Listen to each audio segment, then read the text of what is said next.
guys, what's going on? Troll Pal CHH here today. Today is another horror Blu-rays I want you to own. I'm excited for this one. I picked some really cool ones. I think there's some sort of Scream Factory sale going on. At least there is when I'm recording this. So I try to record a number of videos in a day. That way I can stay on top of things. So hopefully the sale will still be going on when this video comes out. It should. But it's not just Scream Factory stuff. So I got some Vinegar Syndrome. I got some Arrow Video. Got a lot of good stuff in this one. So we're going to get started. As always, guys, if you enjoy these shows, let me know by dropping a like on the video. Let me know by dropping a comment below.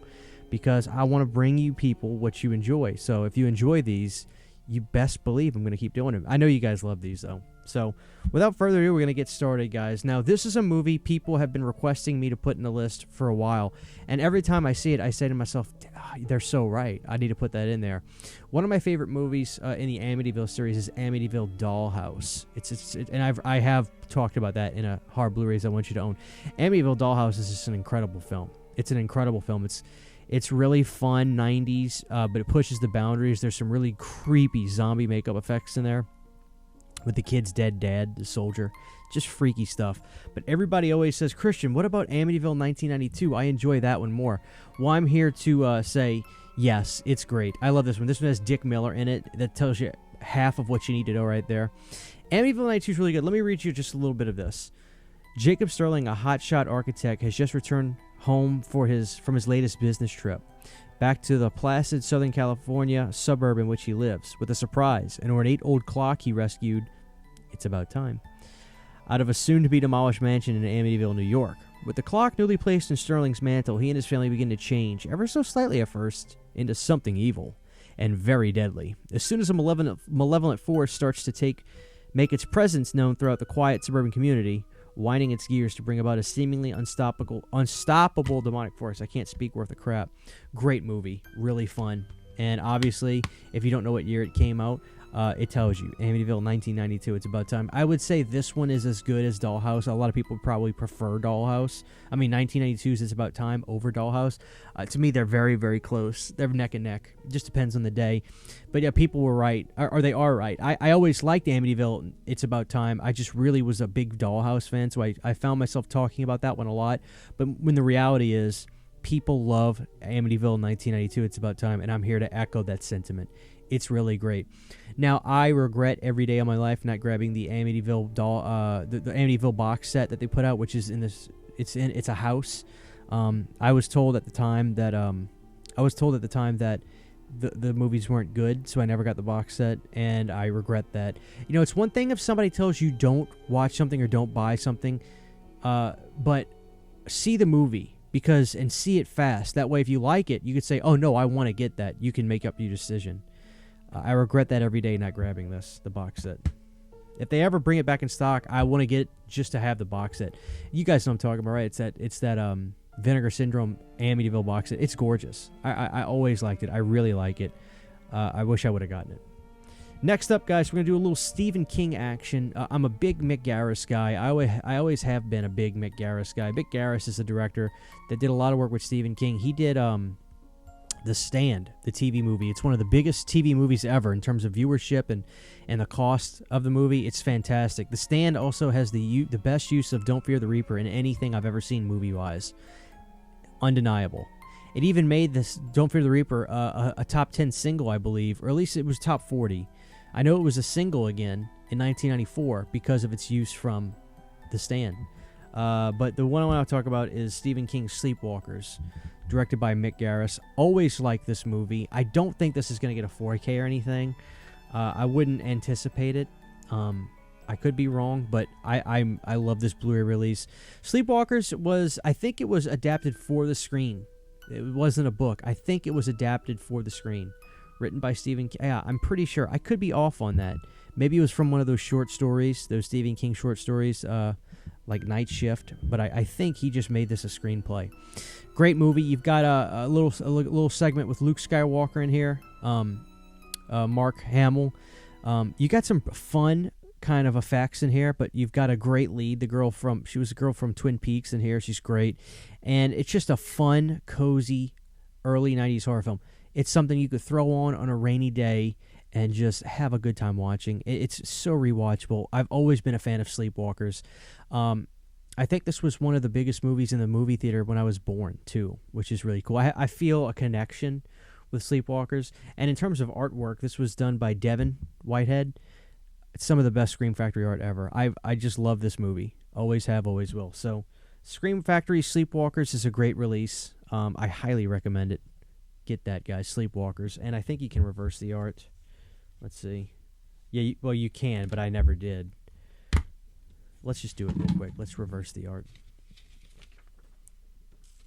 And I love the poster for Sleepwalkers. It's simple, but it's still pre-Scream.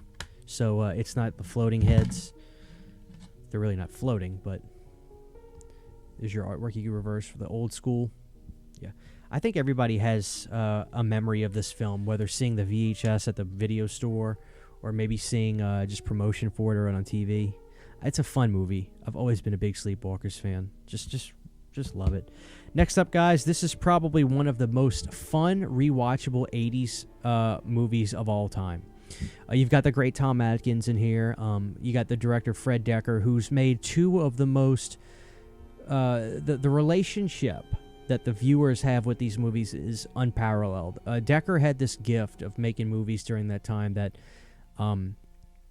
they're a part of people's bloodstream. They're a part of people's lives. And the fans for these movies are hardcore. People love these.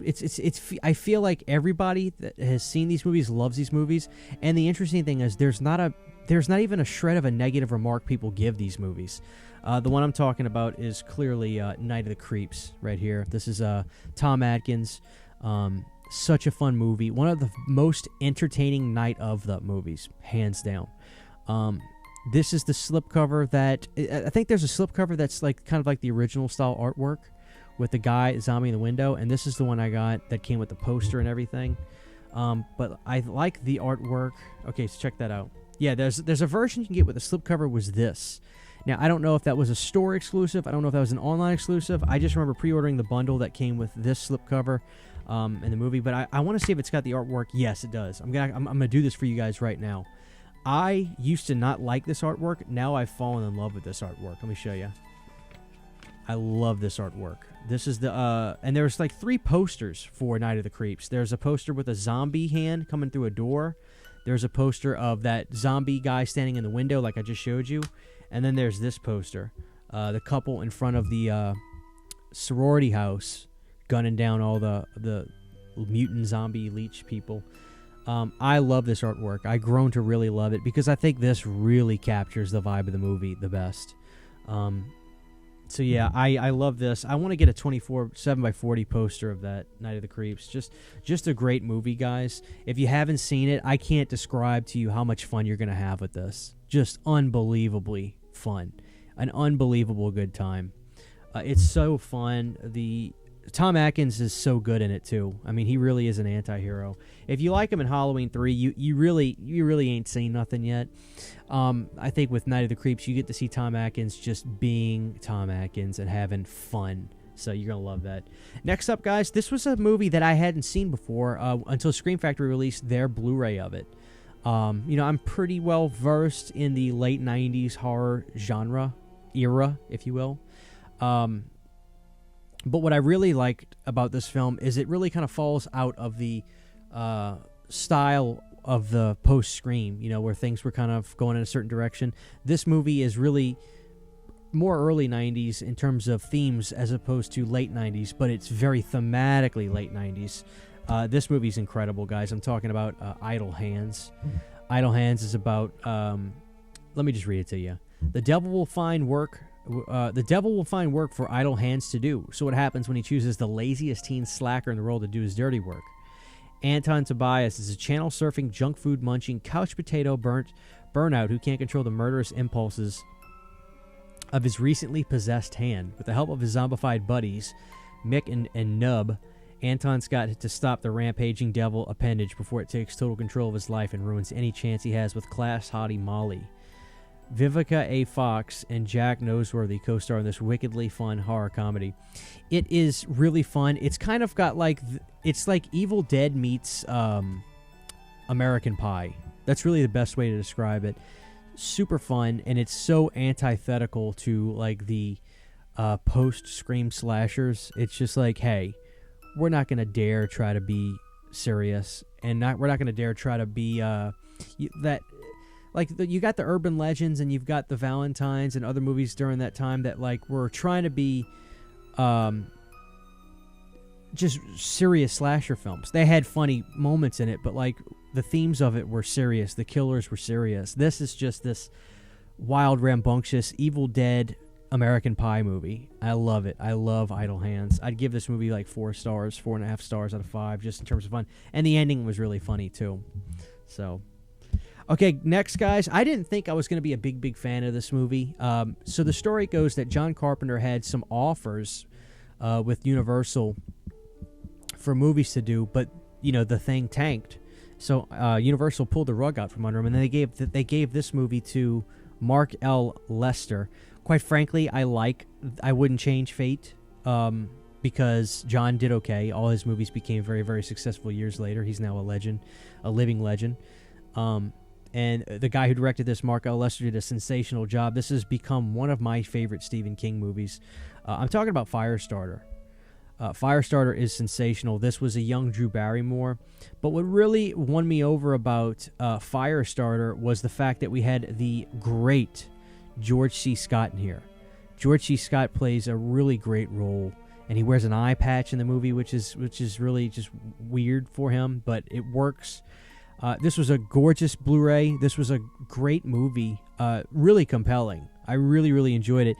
It seems kind of a little over the top. It's kind of like if you take like Laura Park Lincoln with the telekinesis from, you know, Part 7, you kind of say to yourself, this seems just ridiculous. And you think about this, a girl who can start fires with her mind.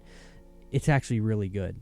I was impressed by how good this movie was. I didn't have much hope for it. I mean, I'm sure it was going to be good enough. You know, it's one of those Stephen King movies. I really ended up falling in love with Firestarter. So I was really happy with this Blu-ray. And the funny thing is, I kind of picked it up haphazardly, just like feeling the need like I probably just should get it. And so I did. We'll reverse the art on these while I'm doing this. So I did get it. And I ended up saying to myself, holy crap. And the fact that George C. Scott was in it was somewhat of a surprise because I didn't do much research before watching it. But, guys, when I say I really enjoyed this movie, I mean I really enjoyed Firestarter. So Mark Lester did a great job. I wouldn't change history. That's just the honest truth. So, God, I've noticed I'm really starting to look tired in my videos. I'm fine. I do work hard and try to keep content flowing. But yeah, I don't sleep great either. My mind's always racing. I've gotten to where I put earphones in at night and let like a podcast play very, very low to help me sleep. But I keep waking up in the middle of the night. I also tried taking melatonin for a little bit, guys, and I started having incredibly horrific dreams, just really messed up dreams. But I'm fine. I just look like a idle hand. Next up, guys, this movie destroyed my life. I mean, it really did. I didn't sleep for days after seeing this. This is from Scream Factory, from Orion Pictures and Scream Factory, the Poughkeepsie Tapes. One of the scariest found footage movies to me. It's funny, whenever you talk about these movies that really have these strong reputations, you'll get a lot of the, that didn't work for me, that wasn't scary at all. You can't argue with that, and I wouldn't dare try to argue with that. But I always notice that with movies that have big reputations, it's always no middle ground.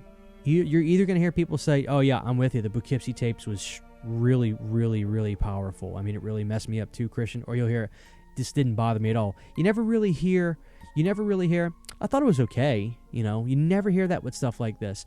But that's my point with all this is I think that's a good thing, because you got a 50-50 shot.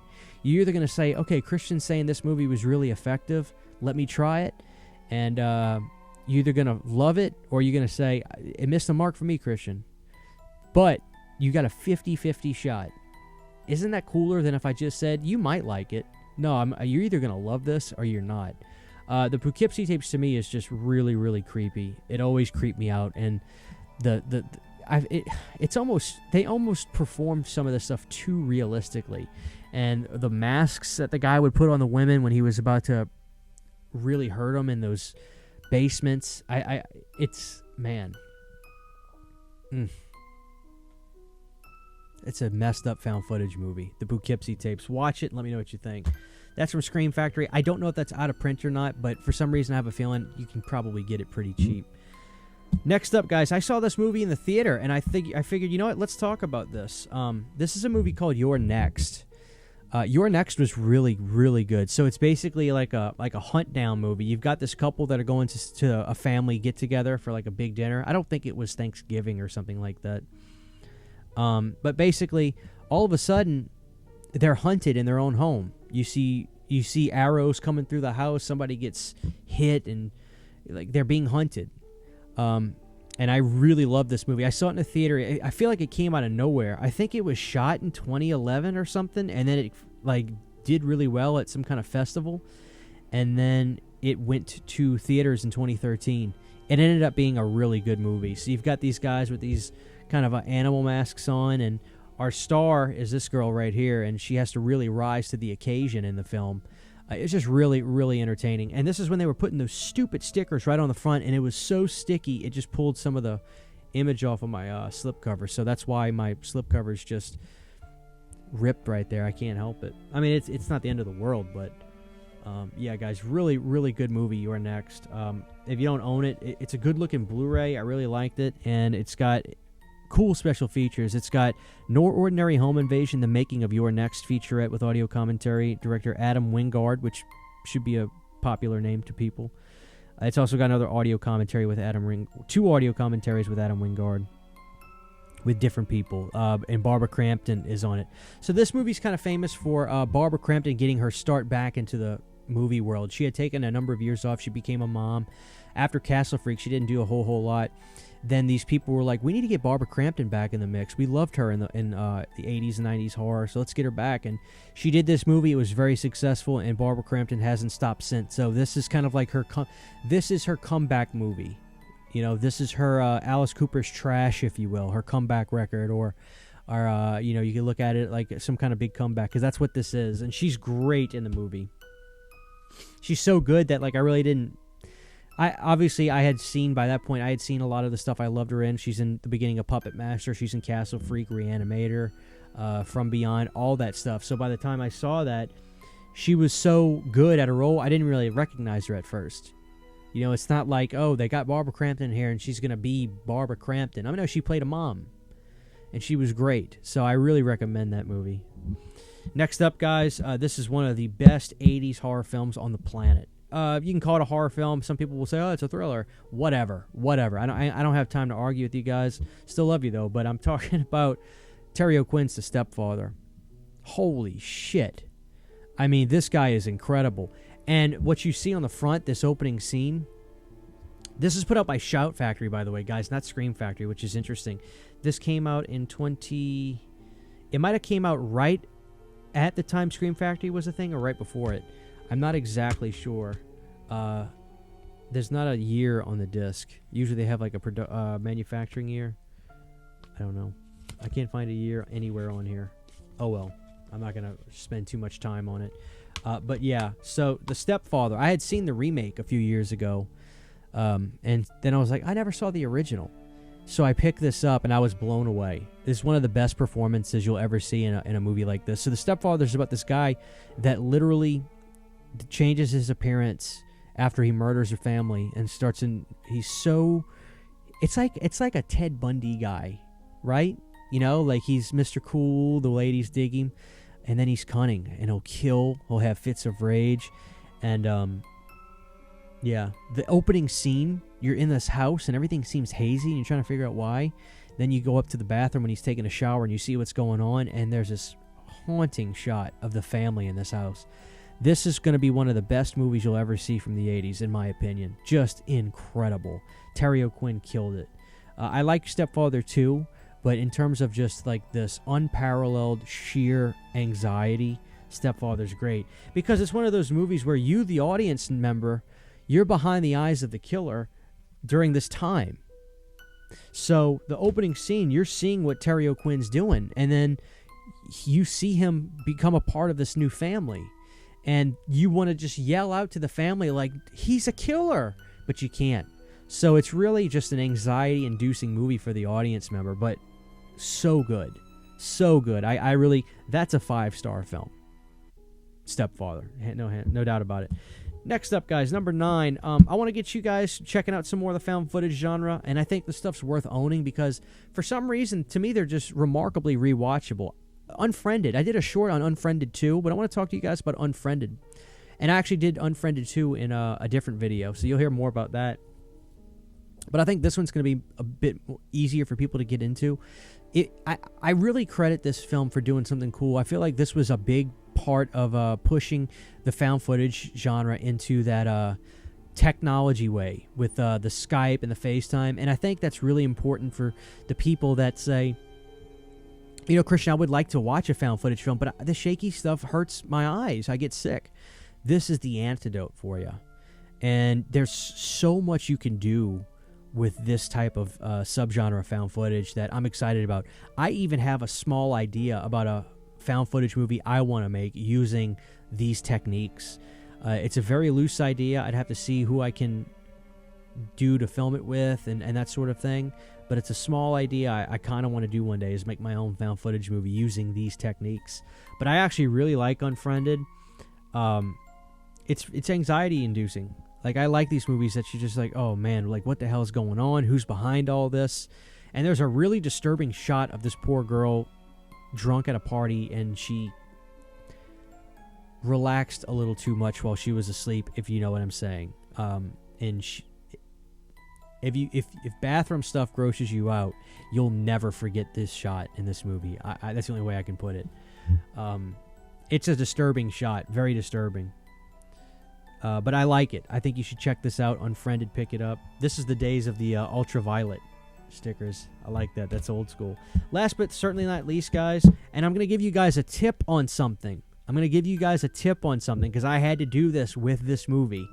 We're going to go to Arrow Video. We're going to go to a slasher film called The Wind. Really fun, really cool, unique kind of slasher film. You've got Meg Foster in here. And she's staying in this gorgeous area. I don't know where. It looks otherworldly.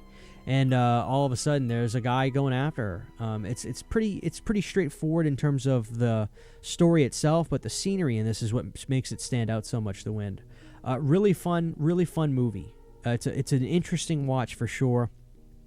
And I've gone back and watched it 2 times since I had gotten it, and it was a pleasure every time. So this is a different fun slasher film. This came out relatively recently, 2020. 2020 is when this came out. So I remember it was one of the first slasher films that came out after the pandemic started. That was the original artwork. Here is the Arrow Video artwork for those interested. But and it's not bad. I like the purple. Purple's one of my favorite colors, but I really enjoy the original artwork. Now, this movie had different names overseas, if memory serves. So I don't remember what it was, but I think in America, it's known as The Wind. So what is the technique I wanted to tell you guys about? Have you ever ordered an Arrow Video movie and maybe the case got damaged, or it gets damaged after the fact, after you've had it for a little while? Well, you see how this one has like this weird little Blu-ray logo right here on the side? That's not typical for cases, right? Usually cases don't have that. Arrow Video uses the same kind of cases that PlayStation 3 games did. So what I did when I broke my case is I went to my used game store and I just got the absolute cheapest PlayStation 3 game I could find, and it was like $2. I bought it for the case. And I just took the game out and the cover out and I put it in like a storage bin, and I used the actual case to hold my Arrow Video release. So if you ever have that problem, go to a used game store and just get a PlayStation 3 game really cheap. You may be able to get. I think what it was too is I was like, let me just go online and get it. Then I realized, I can't, because Arrow Video cases are chunkier, so I can't just get a regular Blu-ray case off of eBay to use for this. I have to get something specific, and that's when I realized this is a PlayStation 3 game case. So if you ever need to do that, guys, there you go. This is a PlayStation 3 game case. Sturdy, nice. It works perfectly. Works absolutely perfectly. So keep that in mind, guys. But anyway, fun movie. It's a fun slasher film that you probably haven't seen. It's kind of like an underground, not underground, but it's not one that people talk about too terribly often, guys. So there is the next horror Blu-rays, 10 horror Blu-rays I want you to own. We used to do 5 years ago, but I think people were ready for more, so 10 is a better one. I try to space these out, not do them too terribly often, at least every 10 or 12 days or so, because if some people like these and it costs some money, I can't be doing them every day because I don't want to be responsible for all your wives or husbands yelling at you people for spending money. So thank you guys for watching this video. If you have any questions on those titles, please drop it down below. This is your old pal CHH. Did I do 10? 1, 2, 3, 4, 5, 6, 7, 8, 9. I did. Love you guys. I'll see y'all next time. Take care. Huge giant thank you to all of my Patreon supporters. Without you guys, this would not be possible. To get behind the scenes photos, videos, music, private live streams, and much more, you can subscribe to my Patreon for as little as $1 a month. Thank you to my patrons.